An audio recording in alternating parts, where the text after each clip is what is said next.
Welcome back to Sunrise Daily. Our concluding moments with Arome Salifu, who is the National Coordinator, Professionals and Business Groups of the People's Democratic Party.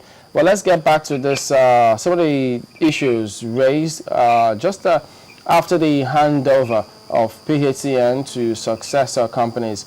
Well, we were talking about some of those points, but the thing is, I mean, I said last week, Friday, I haven't checked because I don't know if you saw the advert in the papers about some of these companies and their new offices.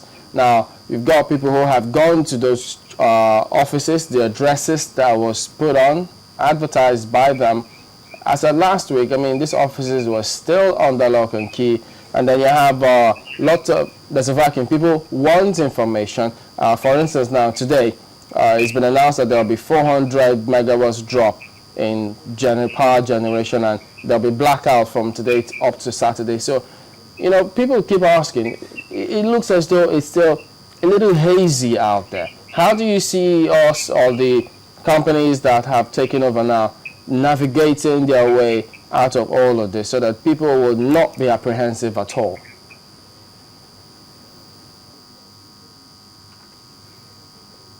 Yeah, thank you, Chamberlain. I think really it's too early to make conclusions on whether or not the new owners are ready and willing to carry out their obligations. We need to give them time to actually settle down. We are talking about taking over an entire sector on the 1st of November. And Friday was the last working day of last week. Today is Monday. I mean, we need to give them time to actually put in place their own processes, systems, and procedures that will equally guarantee their own effectiveness and efficiency as a company. So I think it's a little bit in a hurry. And what people are thinking. So are you saying then that while we give them the time to settle down, we should be in blackout? No, not at all. Not at all. You see, the truth is, you cannot rule out, sabotage here and there. Really? This is a major, change in the power sector. There are a lot of forces in the power sector, my dear. We have the generator importers in this country. That is a multi-billion naira sector alone, importing generators into this country. And these guys, they are more than, they have enough resources to sabotage the entire process. Are you sure you're not accusing them wrongly, Salifu? Are you not accusing them wrongly? Some of them will tell you, look, we're legitimate businessmen. And by the way, who says if there is stable electricity that we will be out of business?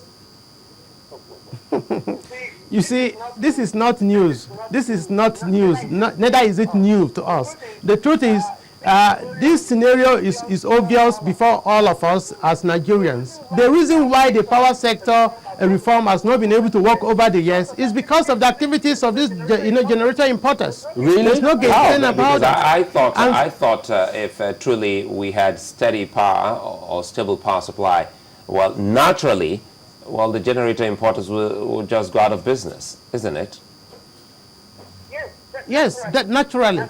So in other words, we can't just accuse them of sabotaging the whole process when we haven't actually been able to get it right. He is talking about having a reduction in the generation capacity up to about 600 megawatts or so. 400. And I'm trying to respond to that. 400, okay. So I'm trying to respond to that, that really the truth is we are not saying that, we can rule out the activities of saboteurs in the entire process. And this is just, the truth. What we need to do now is to actually, ensure that all the power generating, transmitting, and distribution lines and stations are well secured by the security agencies.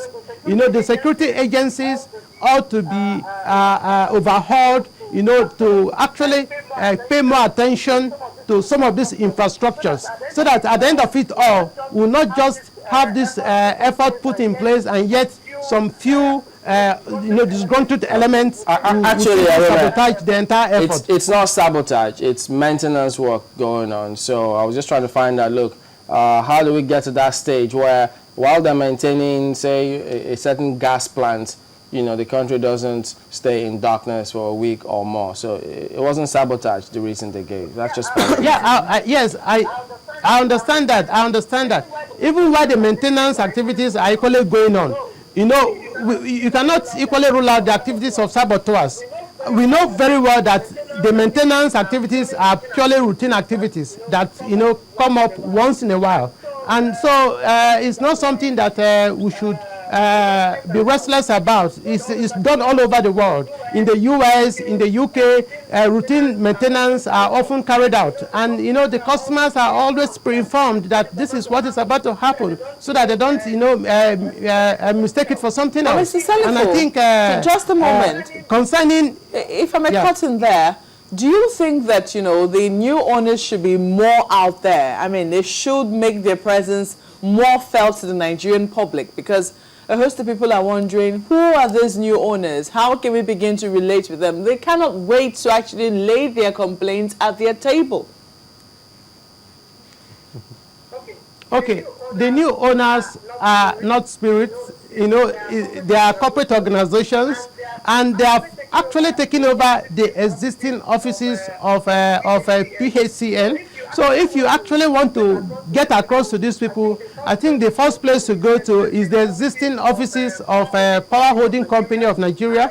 And from there, if they have any extension, if they have any expansion as a result of investment in their organization and so on, then they'll be able to direct you accordingly. If you want to actually find out where they exist or where they are and so on, you simply go to any of the closest PHCN office in your neighborhood, and you get concrete feedback as regards where these people are currently, because they are not spirits. They are corporate organizations. They are bound to have their offices all across the country, and of course this is a new era of service delivery. They are going to be guided by service delivery and so on. So they are not going to simply rest on their oars as regards providing stable electricity for Nigerians. But so really the expectation is high. Do you see Nigerians in a bind then?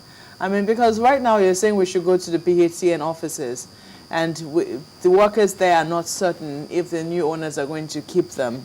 Their commitment to work, a host of people are saying that it could be questionable at this particular point. What could maybe ordinarily take a day to fix might take longer, only and simply because the worker is not sure of his or her own, security of his or her job.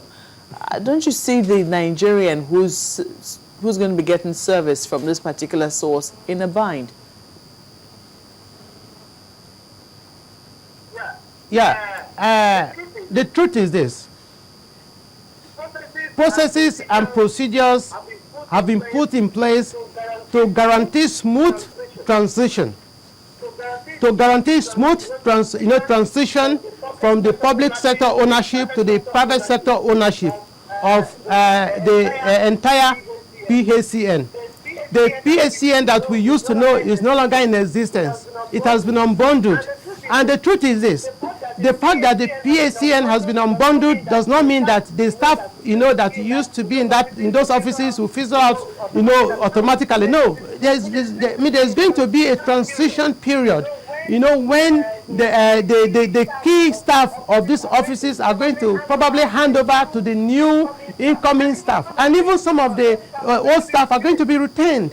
Definitely, some of the old staff are going to be retained, but that is still going to be at the discretion of the new investors, because retaining this staff purely going to be on the basis of competence, on the basis of capacity, on the basis of experience, on the basis of demand, and so on. So it's a different ball game. As a private investor, you wouldn't want to just have a staff because you just